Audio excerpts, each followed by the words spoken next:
Welcome to Wayne County Connection. I'm your host, Michael Sweigart. Thanks for joining me again for a great episode where we promote Wayne County as a great place to work, live, and play. As always, we encourage you to do your part to get involved as well. And you can do that by starting at waynet.org/cc. That's our website, and we have information about today's program and the guests that we have. We also have information there about past programs and about ways that you can share the program with those who don't get it on cable television, including on-demand and streaming versions. We encourage you to share this program with people who are not in Wayne County or who don't get the program so that they too can understand what makes Wayne County a great place to work, live, and play, and that they can do their part to get involved in all of the great activities that are going on in and around Wayne County.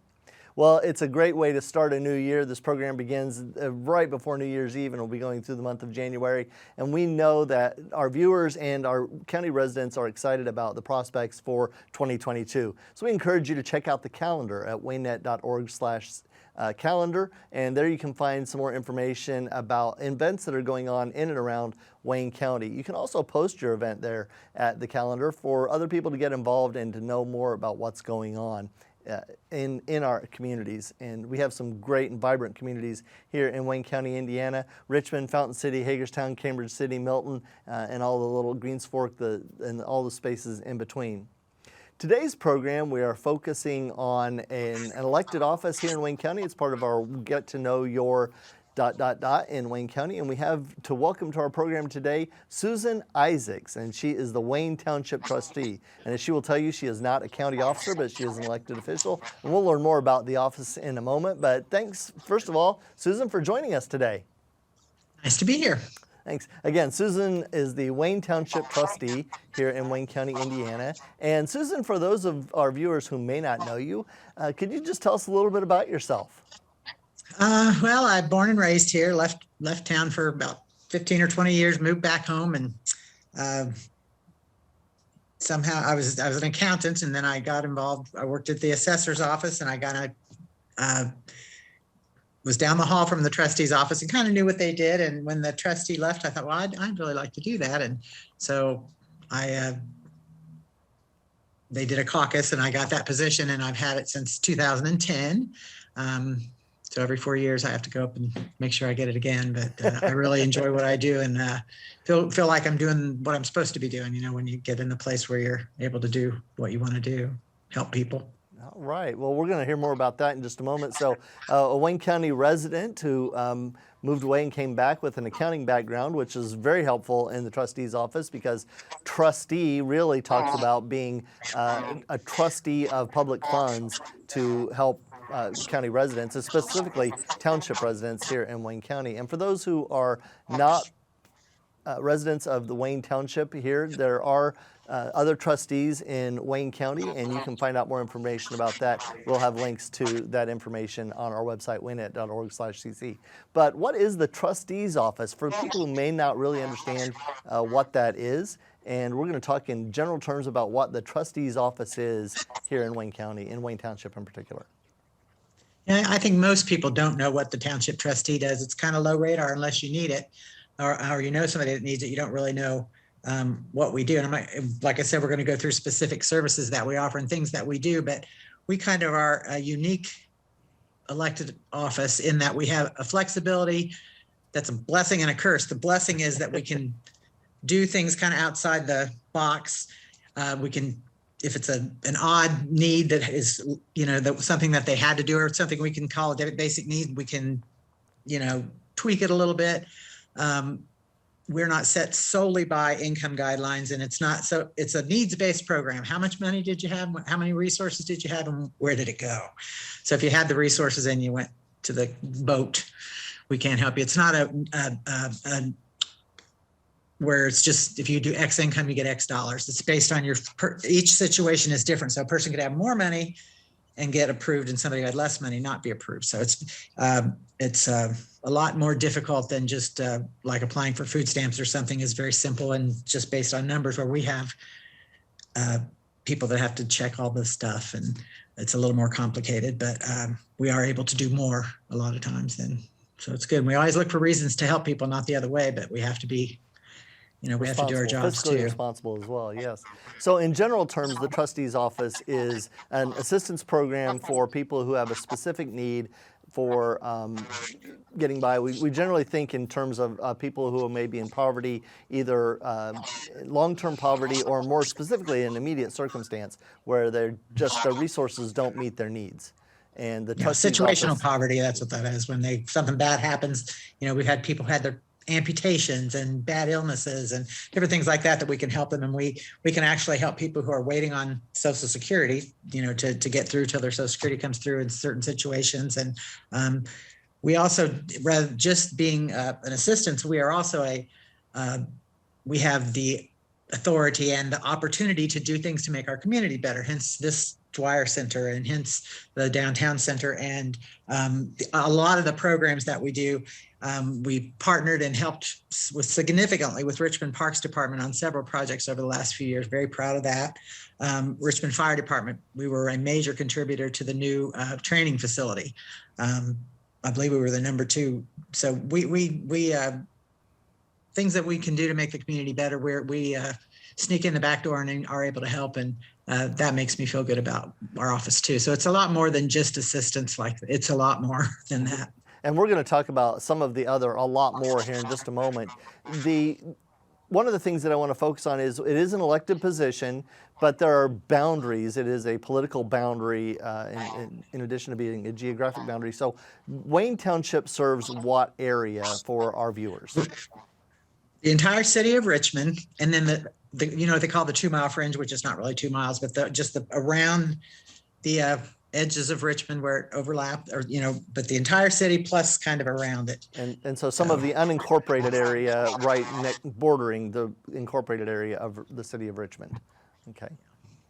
And so if you're in those areas, but not necessarily if you have a Richmond address, correct?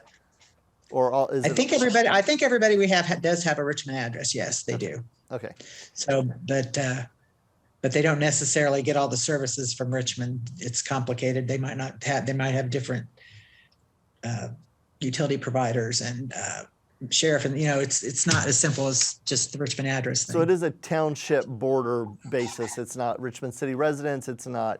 I don't know how long it was done so long ago. I don't know that those have been redistricted for, I don't know the answer to that, how they were done many, many years ago. But I mean, it's been an office since 1800. So it's not like it's, and they used to do a lot more things than they do now. They were the justice of the peace and all these other things. It was kind of neat, and held more political positions and more positions of political power rather than, I don't have any political power and don't want any, but it was more political office and different kinds of things in addition to what we do now. So, and we talked briefly before the program that each trustee is unique and different, and some of them have more or less responsibilities based on the services that are provided by other agencies in their area.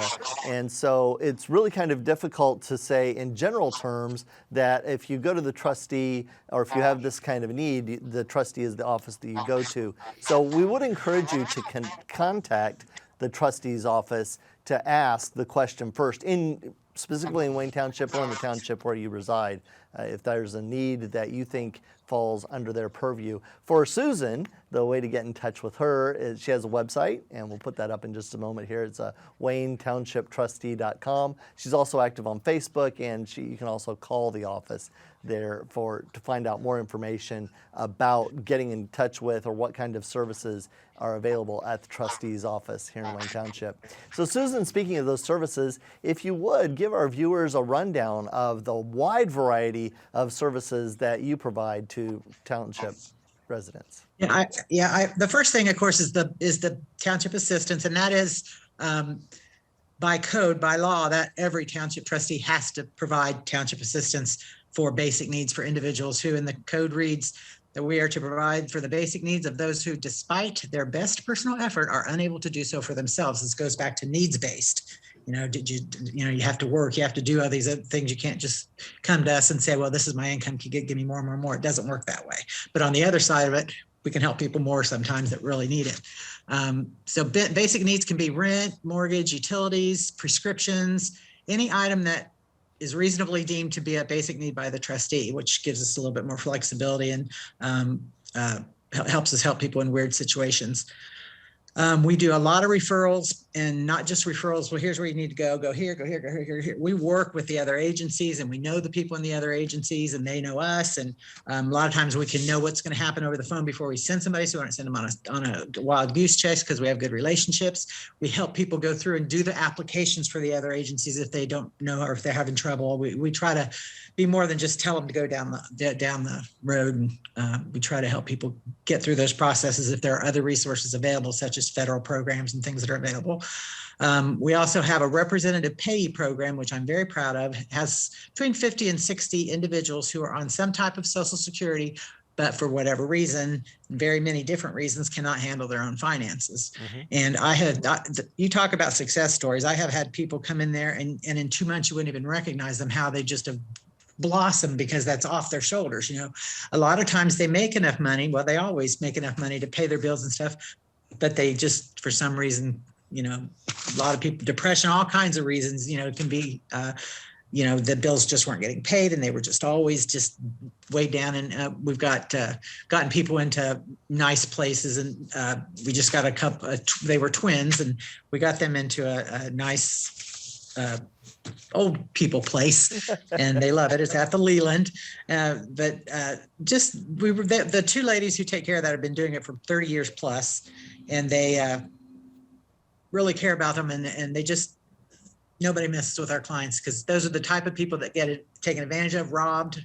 I could tell you stories, but they stop it. Well, you mentioned I'm really something proud of that. in your description there, that the trustee's office is responsible for helping people who have exhausted their resources, and sometimes the resources that they need are not always financial. As you just mentioned, the payee program is for people who have the financial resource, but they're lacking in another resource that you can provide for them so that they can manage and maintain in the community. And one thing that's striking me right now is having a background in social services, sometimes those other resources are what's required so that the person is not a drain on our community. Like they are willing and able to do what they can. Their resources just fall short in some area. And the trustee in particular areas comes in and helps fill that gap so that that person can be a productive member of our society in whatever fashion. That is always the goal, to do something that's not just a Band-Aid.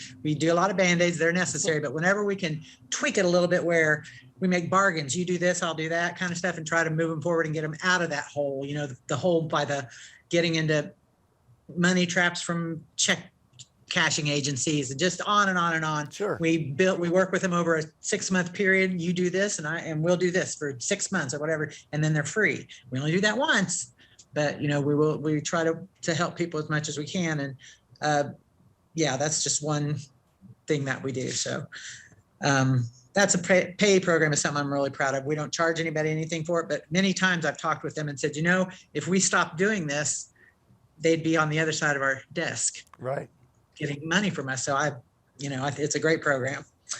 Then we also take care of indigent burials in Wayne Township. And that is anyone who has no resources or family with resources to take care of their body, cremate or otherwise. The township pays for those. We also have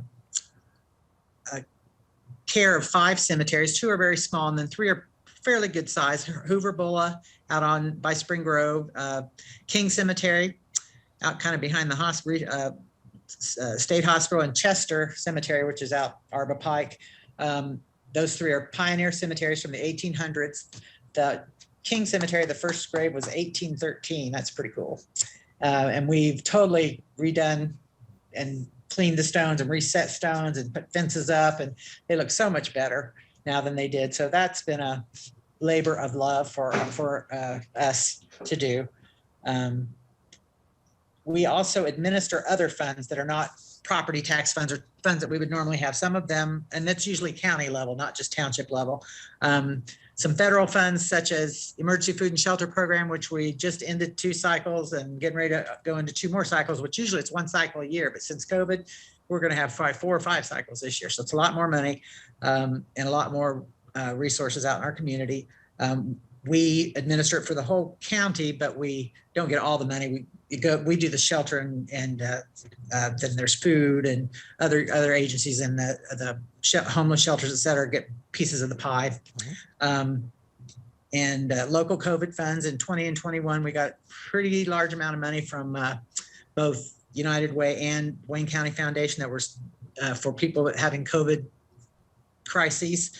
Other donated funds locally, bits and pieces there. So we do have other funds that come in that are not township, and those are handy. Particularly, sometimes we have church funds or unrestricted funds where we can do, if we got, all we can do is $73 because that's all you can get. Then I can use $42 or $79 or whatever, can use them together.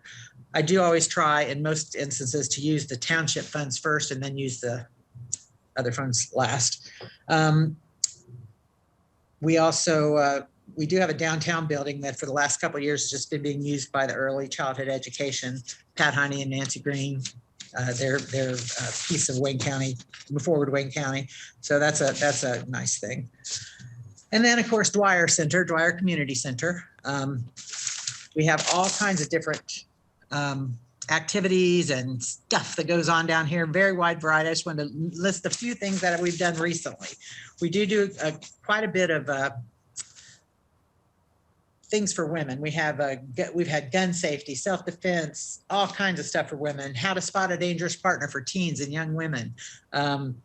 We have a feminine hygiene project where you can get free feminine hygiene, free diapers. The free diapers and the feminine project are the 3rd Thursday every month. You can call the township at 488-2928 to schedule a pickup time, especially with COVID. We have to pick a time. I can't have a bunch of people at once. But if you get in a situation where it's not the 3rd Thursday of the month, you can call the township. We have them in our office if it's an emergency. There's a young widows group that meets twice a month here for people under 65 who've lost a spouse. We do free laundry days, the 2nd, 3rd, and 4th Thursday of every month. 2 are in the daytime, 1's in early evening. Those are at Uptown Laundry and Coinomatic. And you can call Mike at the township office, 973-9392, and ask for Mike, and he can give you all the information you want about those. You don't have to call for those. It's just a walk-in, but you might want to call and make sure. If you have any questions, just call Mike. A few weeks ago, they held a community baby shower here in the Dwyer Center, and it was really successful. There were, I don't know how many people showed up, but it had all kinds of organizations, probably, birth to 5, and every agency that you could think of that deals with babies in our community was here, and a lot of other people were here, and they had tables they went through, and they got all kinds of free stuff, and they had gifts, and just a really, really nice time and a good networking event for everybody, both the agencies and the people that where the resources were. So that was a really cool thing, and they're looking to probably do that a couple of times a year. This past Saturday, Amigos had nearly 100 kids in our building, not all at one time. COVID at them, brought them in and get in blocks. They got to sit on Santa's lap with a mask. They got gifts, they got cookies and all the goodies, and they really had a ball. And that's something that's going to be an annual event here. The Latino community doesn't get a lot of services in our community, so we try to. We're happy to help them in our building whenever we can.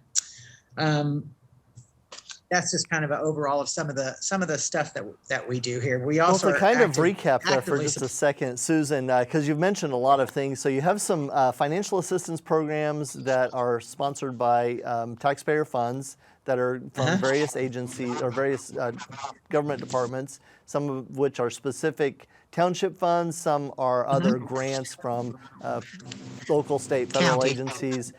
Then you also manage and maintain the Pioneer cemeteries, and there are a total of 5 cemeteries that you maintain in the township. And then in addition to that, you have some other programs that are available that are kind of unique to Wayne Township, but are not unique to trustees in general. Those include the feminine hygiene products and project and the Free Diaper Project and the Laundry Center. And we'll want to talk a little bit more about that. That's a fascinating and unique program there that is run here in Wayne Township. And in addition to that, you have the facility, which is a repurposing of a building that was I don't want to say abandoned, but it was left by another agency, and the trustee's office has moved into that and started to provide some services for residents of the township as well. That's a broad range of projects that you have going on for residents in the Wayne Township area to meet a variety of needs, a wide variety of needs that you've mentioned there. So there are a lot of individuals and a lot of groups that can be involved.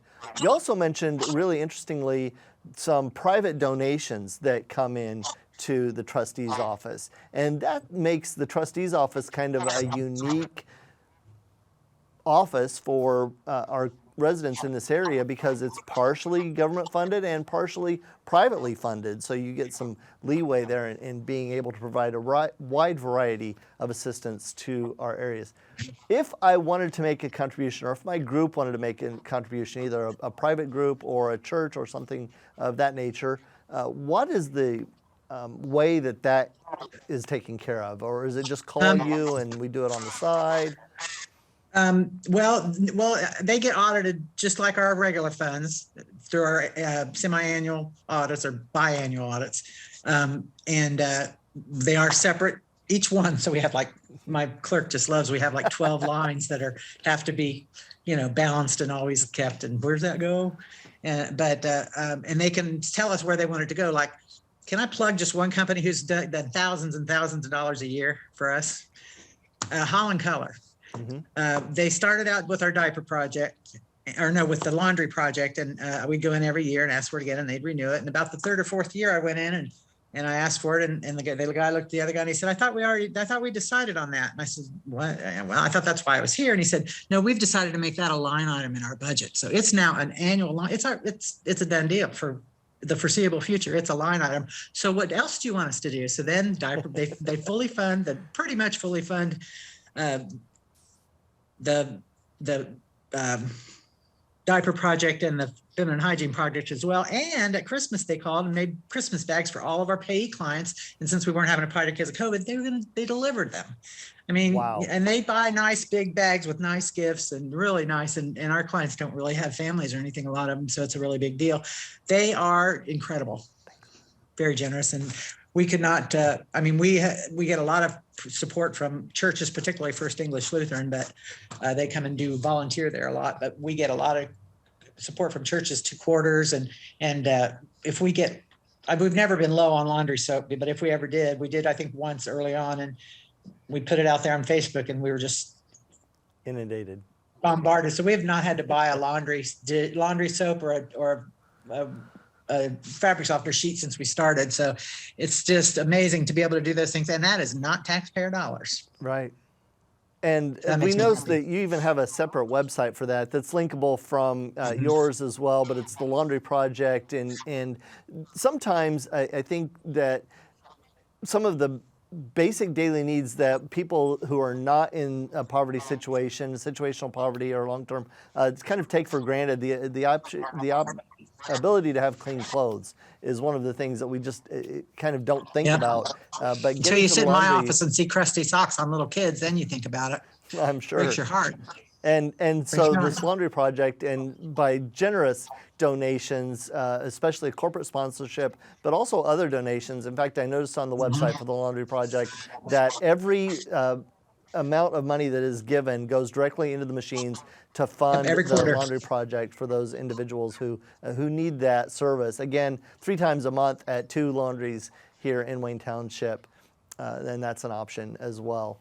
Susan, we're coming near to the end of our program. We've only got a minute or so left. It seems like it flies by when we talk, but there's so much going on in the township office. Is there anything left that you would like to cover for the township, or to let our viewers know about ways that they can get involved, or how they can support the township, or if need be, take advantage of the programs that are available there? The best way to talk to us about taking advantage of programs, or either one of those things actually, is to call the township. You can ask for me, Susan, if you want to talk about ways you can get involved and things like that. Or you can just call and right now during COVID, we're taking applications over the phone. You might have, we'll take your name and call you back usually. It depends on how busy we are, but all my people that are work with intakes and stuff, they are intimately understand all the connections that we have and how to see what else is out there for you to help you in addition to what we can do. So just give us a call and tell us your situation, and we'll do our best to help you and to steer you the right way and get you some help. Susan, one thing I know that we really haven't talked about here, and we try to make this program all about making Wayne County a great place to work, live, and play, but one of the things that I know that's gone on in kind of behind the scenes is this coordination with these other agencies. We know that there are individuals who take advantage of assistance programs, but your interaction with these other agencies has really made it possible for those who are not taking advantage of the opportunities that are available out there to have more resources available by being aware of the people with bad intent and making sure that they are not depleting the resources that are available so that everyone can receive the maximum assistance. And again, one of the things that you talked about early in the program is it's really about maximizing your resources. And if you used every resource at your disposal, and if you haven't, maybe you check those out, and then we come and we step into that gap and provide that additional substance. And I want to thank you for the effort that you give here in Wayne Township and for your coordination outside of the township boundaries as well. It's obvious. If anybody that meets Susan and you talk with her, you'll realize that this is a passion of hers. And even though it's an elected position, she really puts a lot into it in this. And we want to thank you for the efforts that you give in the township's office, Susan. Thanks for having me. All right. And thank you for watching. It's been a pleasure to have you join us here again on Wayne County Connection as we talk about ways that you can promote Wayne County as a great place to work, live, and play, and that you can meet another individual and the agency that she represents that's doing just that. I encourage you to visit our website at waynet.org/cc. I'm your host, Michael Sweigart, on behalf of our producer, Jenny Lahman, and all of the staff here at Whitewater Community Television and our funders, the Wayne County Commissioners. Thank you for watching. Thank you for a wonderful year in 2021 and many wishes for a prosperous and successful 2022. Thanks for watching. We'll see you next month.